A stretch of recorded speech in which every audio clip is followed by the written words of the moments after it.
Hey guys, it's Carter. Welcome back to the channel. Hope you guys are all having a fantastic day today. Now in today's video, we are going to be talking about the one, the only M1 Finance. For those of you that are OGs to the channel, you guys know I used to actually use M1 Finance. We're going to be talking about everything about this broker and pretty much why I left and kind of my thought process going forward. So I hope you guys all enjoyed this video. If you guys do, hit that like button, subscribe, and if you guys want to learn more about trading, investing, check out our school. It's absolutely fantastic. Private live streams, quizzes, lectures, all the good stuff. It's the Swing Trading Masterclass. So click that link, sign up. I'll see you guys in there. And you guys can get 47% off because the Detroit Lions scored 47 points. So check it out. Code Lions, 47% off. And guys, let's jump into this here. So, all right.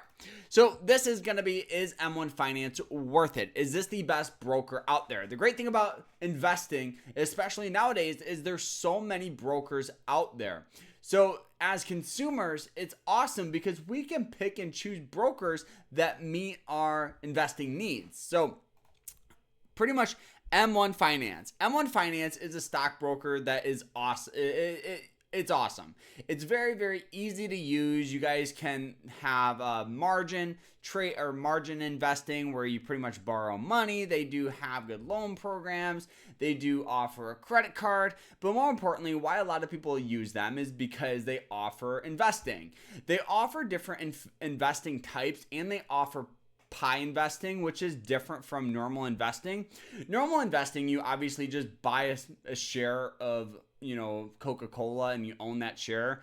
Imagine if you guys had $50 to invest. Instead of just investing $50 into Coca-Cola, you could invest $5 into 10 different companies. This incentivizes a lot of beginners to be diversified and still, meet their investing needs. So obviously they offer pie investing. This is kind of how it looks here. You guys can see that you can be very, very diversified. You can track your performance. You can actually add to different positions and all that stuff. But more importantly, if you don't know what to invest in, they actually have portfolios suited for you. So if you just want general investing, these are going to be plans like the S&P 500.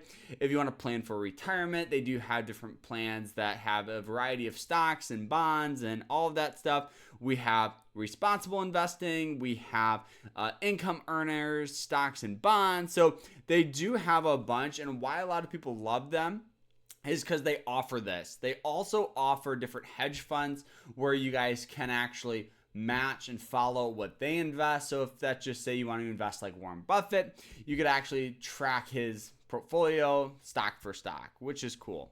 Now, they also offer a bunch of things. They offer things where you can set your target, so you can always try to be striving for your goals. They have a very easy interface with that pie investing. You can rebalance your portfolio very, very easy.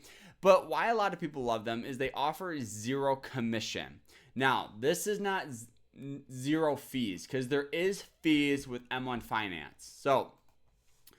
But the biggest thing is they offer a variety of accounts. So they offer a standard broker's account, joint accounts, different IRA accounts. So they offer a different, trust account. So honestly, they offer a bunch of accounts, which definitely, in my opinion, sets them apart for like long-term investing from other brokers.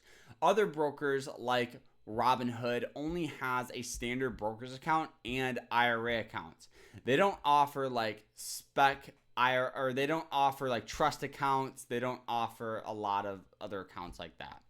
But they do offer a decent amount actually.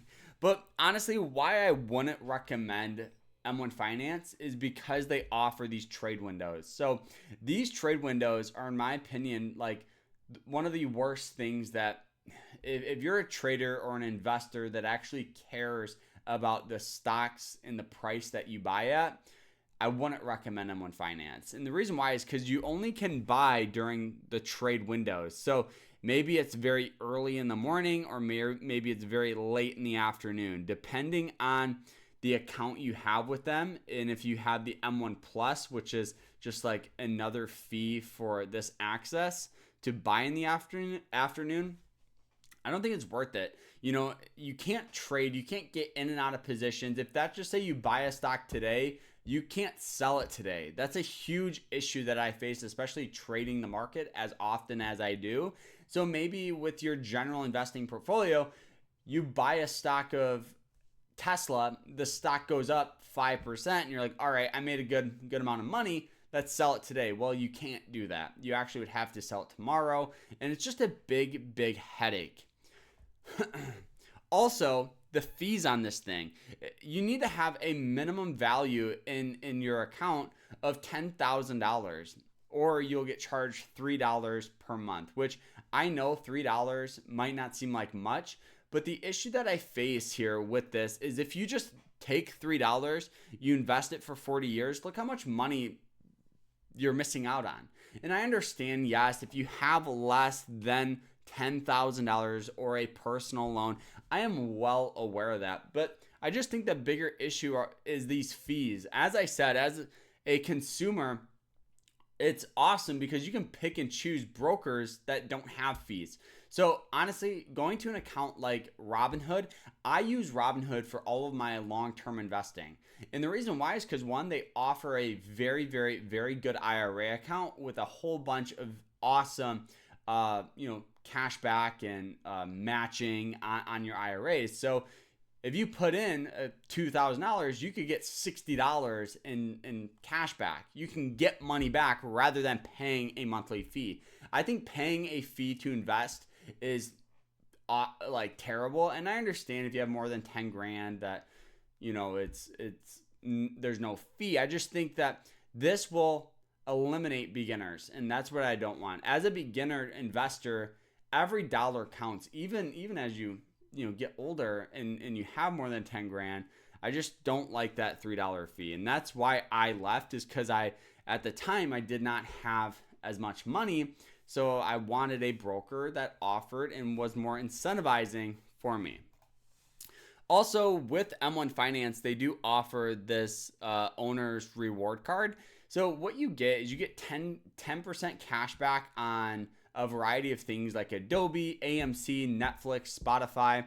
5% cash back on all of these other ones like Chewy, like Chipotle, and all these ones right here. Then we have 2.5% cash back, and then we have 1.5% cash back on everything else. So this is cool because this card can actually work towards your investing goals, because if you spend money here, you can actually invest it. I think that's pretty cool. You can either redeem it or you can reinvest it back into it, whatever you see fit. I think that's cool. I think that's probably the coolest part about this account and with M1 Finance is that. So guys, honestly, to answer that question of is M1 Finance worth it, I think it all comes down to you. If your goal is for long-term investing and you have more than 10 grand and you just want to invest and forget, M1 Finance, you can do a great job. But if you actually care about the stocks that you're buying, the price that you're buying it, I'd recommend Robinhood or Fidelity or a broker along those lines where you still have a lot of great investment accounts. They offer very competitive pies, because most of them you can still do pie investing with. So I really think that M1 Finance, in my opinion, is too expensive. And I know it sounds crazy because it's only $3, but $3 compounded is a lot of money. So guys, I hope you guys all enjoyed this. If you did, hit that like button, subscribe, and we'll see you guys in the next one. Hope you guys have a great rest of your day and take care.